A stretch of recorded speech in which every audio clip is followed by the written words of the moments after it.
দুইজন ছোট্ট মাতাজি তার গুরুদেবের কাছ থেকে এই কথা শুনেছিলেন যে বৃন্দাবনে সাধুদের কাছে ভগবান শ্রীকৃষ্ণ থাকেন। কথায় আছে, অদ্যাপি সেই লীলা করেন ব্রজ রায়, কোন কোন ভাগ্যবান দেখিবারে পায়, এবং ওই সাধুদের দেখা পেলেই ভগবানের সাক্ষাৎ দর্শন পাওয়া যায়। দুইজন ছোট্ট মাতাজি বৃন্দাবনের পথে হাঁটতে হাঁটতে চলেছেন এবং মুখে গাইছেন বৃন্দাবনের ভজন। আমি হরি বলবো, রাধা মদনমোহন হেরবগ, এই রূপেতে ব্রজের পথে চলি বগ। কিছু দূর যাওয়ার পর ওই দুই মাতাজি দেখলে যে একজন সাধু একটি ঝোলা বটবৃক্ষের তলায় নামিয়ে রেখে বনের মধ্যে চলে গেলেন।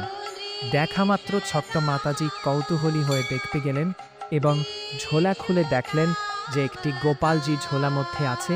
দেখেই ভূমিষ্ঠ প্রণাম করলেন। ঝোলা মধ্যে গোপালজিকে দেখে দুইজন মাতাজি খুবই কষ্ট পেলেন। আহারে, গোপালজি ঝোলার মধ্যে অনেক সময় পা মুড়ে বসে আছে, বুঝি গোপালের পা ধরে গেছে। ঝোলাতে ভগবানের সেবার অগ্র তেল ছিল, ওই তেল নিয়ে গোপালের পায়ে মালিশ করতে লাগলো এবং মুখে বলতে লাগলো, গোপাল, তোমার কত কষ্ট হচ্ছে, তুমি একটু সোজা হয়ে দাঁড়াও, তোমার পায়ে কষ্ট কম হবে। ভাবগ্রাহী জনার্দন, ভক্তবৎসল ভগবান ভক্তের কথা রক্ষার জন্য সোজা হয়ে দাঁড়ালেন। ওই সাধু প্রাকৃতিক কর্ম করে স্নান করে আসতে একটু দেরি হয়েছিল।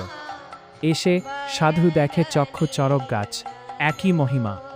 নাড়ু ধরা গোপাল দাঁড়িয়ে আছে, বিশ্বাসে মিলায় বস্তু, তর্কে বহুদূর, যেই জন কৃষ্ণ ভজে সে বড় চতুর।